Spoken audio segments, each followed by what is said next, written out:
కడప జిల్లా గండికోటలో జరిగిన second year అమ్మాయి హత్యకు సంబంధించి కీలకమైన విషయాలు బయటకు వస్తున్నాయి.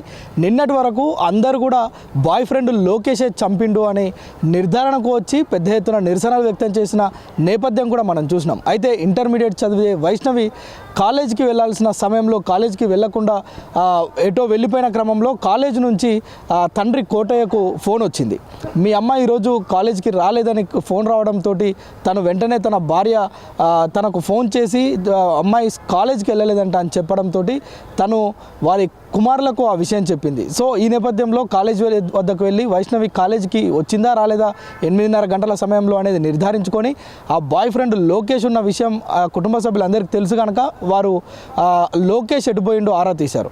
సో ఇద్దరు కలిసి గండిపేటకు వెళ్ళారని విషయం తెలుసుకున్న తర్వాత ఇద్దరు అన్నదమ్ముళ్ళు ఇద్దరు కూడా గండిపేట వైపుగా వెళ్ళారు. గండిపేటలో ఇలాంటి నిర్మానుష్య ప్రాంతంలోనే నిన్న 8:30 సమయంలో తను ఎవరైతే లోకేష్ కావచ్చు వైష్ణవి కావచ్చు ఇద్దరు ఒక ద్విచక్ర వాహనంలో పోయినట్టుగా మనకు తెలుస్తుంది. అలాంటి ప్రదేశంలో ఒక 2 గంటల పాటు వారు ఇద్దరు కూడా సమయం గడిపారు ఏకాంతంగా. తర్వాత అమ్మాయిని గండిపేట ఎంట్రన్స్ దగ్గర వదిలిపెట్టి లోకేష్ ద్విచక్ర వాహనం పైన రిటర్న్ అయిన విజువల్స్ మనకు కనిపిస్తున్నాయి. నిన్నటి నుంచి కూడా పోలీసులు అదే చెప్తున్నారు, చూసిన ప్రజలందరూ కూడా అదే అనుకుంటున్నారు. లోకేషే తీసుకువెళ్ళి ఇంకో దారుణమైన విషయం ఏంటంటే అమ్మాయి ఒంటిపైన బట్టలు లేకపోవడం పెద్ద అనుమానానికి తావిచ్చింది. ఈ క్రమంలోనే పోలీసులు కూడా లోకేష్ తీసుకెళ్లి అత్యాచారం చేసి అక్కడ పడేసి ఉంటాడని చెప్పి అనుమానాలు వ్యక్తం చేశారు.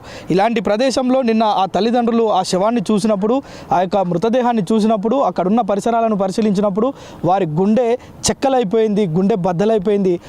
తమ బిడ్డను ఎన్ని అఘాయిత్యాలు చేసి తనను ఎంత హింసించి చంపారో అని చెప్పి వాళ్ళు గుండెలు బాదుకున్న పరిస్థితి మనం నిన్న మొత్తం కూడా చూసాం. అయితే కానీ పోలీసుల విచారణలో ఒక్కొక్క విషయం ఆరా తీస్తుంటే చాలా కీలకమైన విషయాలు వస్తున్నాయి. వైష్ణవికి సంబంధించిన సోదరులు సురేందర్ కావచ్చు, మరొక వ్యక్తి కొండయ్య కావచ్చు, ఇద్దరు కలిసి అమ్మాయిని ఏమైనా చంపేసి అనుమానం రాకుండా అంటే లోకేష్ పైనే ఈ యొక్క అత్యాచారం అదేవిధంగా అమ్మాయిని చంపిండు అనే నెపం వేయొచ్చు అనే ఒక కోణంలో ఆలోచించి అమ్మాయి పైన బట్టలు తొలగించి అట్లా పడేసి వెళ్ళిపోయినట్లుగా ఇప్పటికైతే అనుమానాలు వ్యక్తం చేస్తున్నారు. ఇప్పటికే దీనికి సంబంధించి పోలీసులకు ఒక క్లారిటీ వచ్చింది.